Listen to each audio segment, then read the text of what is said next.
na. Kasi may nalaman. Okay na! Okay na!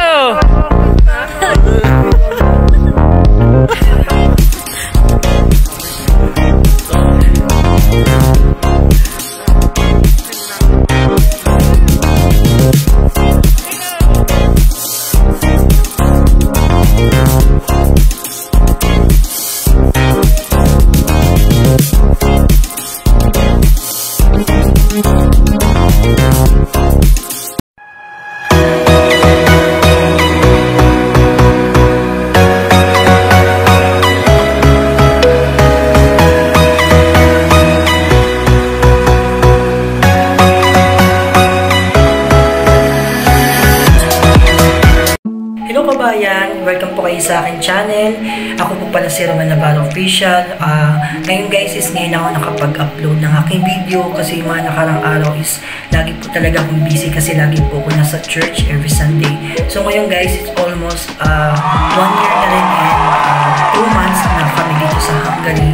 So kahit paano is na pagdaanan namin guys yung init dito, ang lamig dito, ang autumn, at saka yung taglagas dito. So ngayon, ang i-share ko lang po sa inyo sa ating mga kababayan dito na nandito na din sa Hungary. So ngayon po kasi is nasa autumn season po tayo ngayon. So pagdating po ng December, January, February, unti-unti na po lalamig dito sa Hungary. So mapapansin nyo sa mga kababayan natin na nandito na sa Hungary, nagtatanggalan na yung mga halaman, yung mga dahon ng puno. So talagang taglagas na po talaga dito sa Hungary. So lagi nyo tatandaan guys, dito sa Hungary, lagi kayong magko-cover ng inyong katawan, katulad ko dito sa accommodation namin. So kailangan nyo mag-jacket, kung maaari kailangan nyo din pong mag-pajama or medyas kasi po talaga pong pagdating po ng December is talagang lalamig na po talaga siya. Yung tipong paglalabas po kayo ng accommodation para pumasok ng trabaho, mag-aantay po kayo ng shuttle is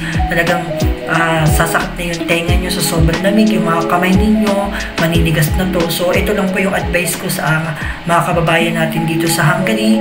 Lagi nyo pong tatandaan na kailangan nyo pong alagaan yung mga kalusugan kasi po uso po ngayon dito sa Hungary ang mga sipon, ang mga ubo kasi po talaga, especially po kapag bago po kayo dito sa klima nila, talagang mararanasan nyo po yung sipon, ang ubo, pati yung nararamdaman nyo parang bigat ng katawan nyo. So lagi nyo tatandaan guys na kailangan nyo pong suotin yung mga panlamig po na nararapat po para sa inyo. So papakita sa inyo guys yung mga kasuotan na kailangan nyo suotin kapag kayo po ay nandito na sa Hungary.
Ngayon guys, yung mga pinakita ko sa inyo na mga kagamitan na kasuotan para po sa susuotin nyo dito sa Hungary, lagi nyo pong tatandaan na kailangan nyo pong suotin ito para at least hindi po kayo magkasakit, hindi kayo tamaan ng sipon or ubo. Kasi po dito sa Hungary, talagang mararanasan nyo po talaga ang lamig dito ng panahon, di ba po yung klima nito sa Pilipinas. So ang sabi po nabasa ko rin po sa Google na news po about sa Hungary, baka po mapaaga po yung snow dito sa Hungary kasi last year po parang natatandaan ko po December po siya ng katapusan nag-snow.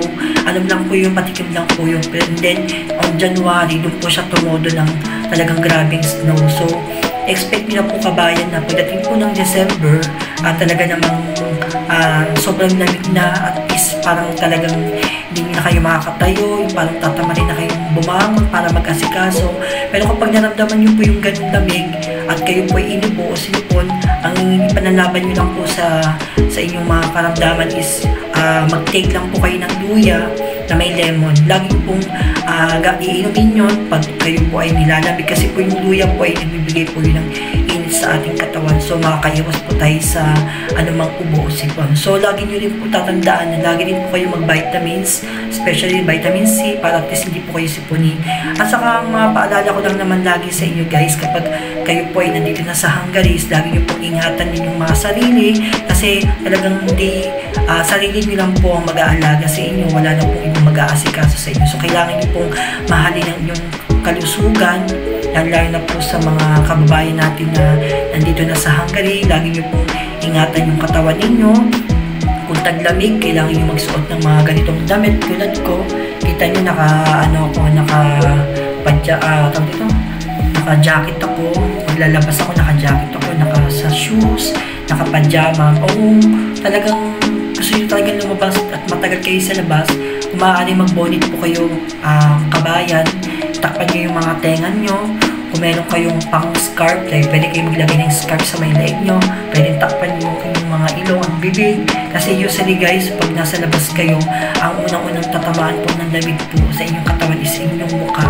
Kasi ang mukha po kasi yung sabihin na natin unang aangin ng lamig kasi gawa po ng ang lamig po kasi dito is parang may hangin. So pag lumampi po yan sa mukha nyo, talaga naman pong sobrang lamig. Yung tipong parang tigas-tigas na ng mukha nyo. So kailangan nyo lagi guys may pang-cover kayo sa inyong mukha para at least hindi kayo magkasakit, hindi kayo magkasipon, hindi kayo magkaubo. So yun lang naman guys yung masishare ko sa inyo sa aking video, na patuloy nyo pong pakaingatan at lagi nyo pong sikapin na manatiling malusog po yung mga katawan kasi ngayon po is pa-winter season na po dito sa Hungary. So talaga naman pong napakalamig na. Minsan nga po bumababa siya ng 0, nagde-negative siya.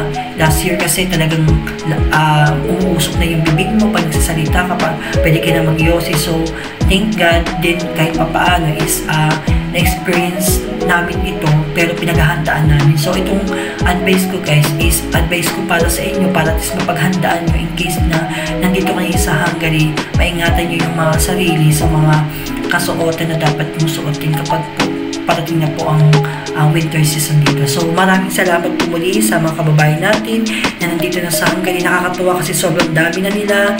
Halos hindi na ako nakapag-upload ng aking video kasi nga halos lahat nandito na, parang wala rin nanonood. Pero masaya din naman kahit papaano kasi halos lahat nandito na sila. So yung iba sa kanila is nagbablog na din. So shout out sa mga kababayan natin na isa na din vlogger dito sa Hungary. So happy ako kahit paano is nandito na kayo. Lagi nyo lang ingatan yung mga sarili, lagi kayong magdasal, lagi kayong ipahinga nyo yung sarili nyo pag pagod kayo. Kung kailangan nyo magpahinga kayo kasi wala na pong ibang puhunan at dito sa Hungary kundi ating mga sarili. So kailangan nating alagaan, mahalin at ingatan ang ating mga sarili. So maraming salamat po sa mga supporter ko sa Hungary, sa iba't ibang lugar po ng Europe dito. Ingatan kayo lagi ni Lord at patuloy kayong maging positibo lang sa buhay. So maraming salamat po. God bless po sa ating lahat. Bye-bye!